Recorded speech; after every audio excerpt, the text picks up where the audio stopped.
Hi, Betsy. Thanks for joining me today. I'm so happy to be here. Thanks for having me.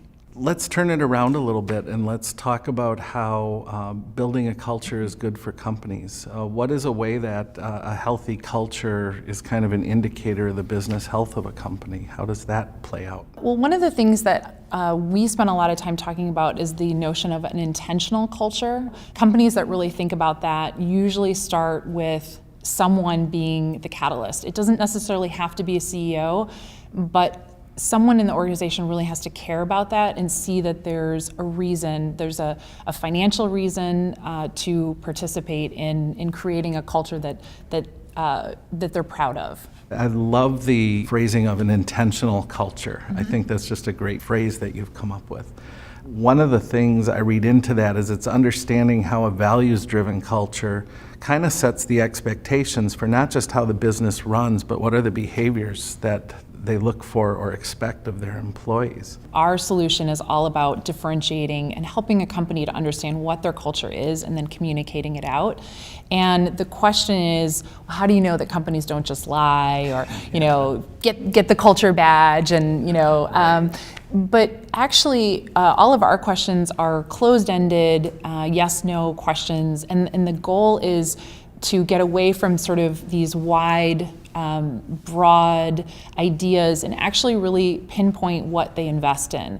So when you talk about a values-driven organization, family-friendly is a very broad statement that we hear a lot, but how do they invest in being family-friendly? What does that look like? The employee handbook is great, and it's something that you get when you're already working there, but everything that you find in an employee handbook actually could be shared in a more transparent way so that someone really understands, how does this company invest in me as an employee? The CEO doesn't necessarily have to drive it, but knowing that they're backing it, supporting it, and that there's buy-in helps it cascade through an organization.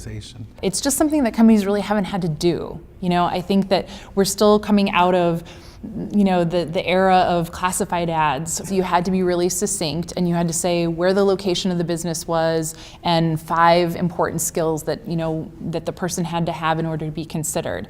That's very, this is what we need, and we don't care about what you need, we're gonna take care of you later. And that's not the way that companies like Google and Zappos, who've done such a good job really exporting and communicating their culture, have jumped so far beyond that it's not just the bullet points of what's required to do the job, it's who we are as an organization and would you like to join us.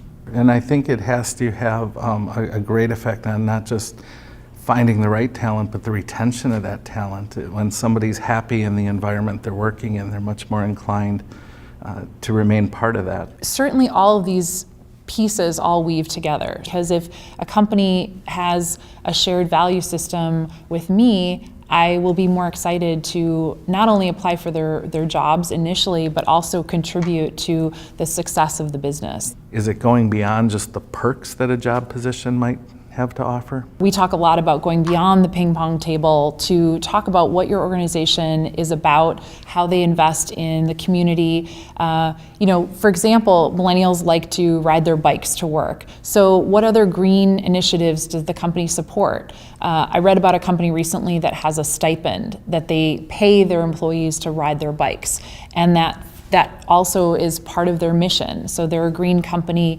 They want to support their employees that share that mission as well.